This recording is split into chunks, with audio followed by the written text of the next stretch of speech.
আসসালামু আলাইকুম। রিভু পেটু ঘর থেকে আজকে আপনাদের জন্য নিয়ে এসেছি দুপুরের মেনু। আজকে দুপুরের মেনুতে কী কী আছে সেটা আজকে আপনাদের সাথে শেয়ার করব। তাহলে দেখতে থাকুন।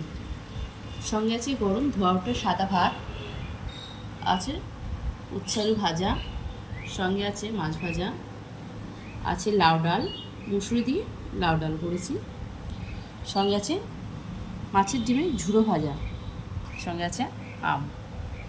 তো আজকে মেনুটা আপনাদের কেমন লাগছে অবশ্যই কমেন্ট করে জানাবেন। লাইক কমেন্টও শেয়ার করতে ভুলবেন না। যারা যারা আমার ভিডিওটা দেখছেন অবশ্যই কমেন্ট বক্সে গিয়ে কমেন্ট করে জানান। তো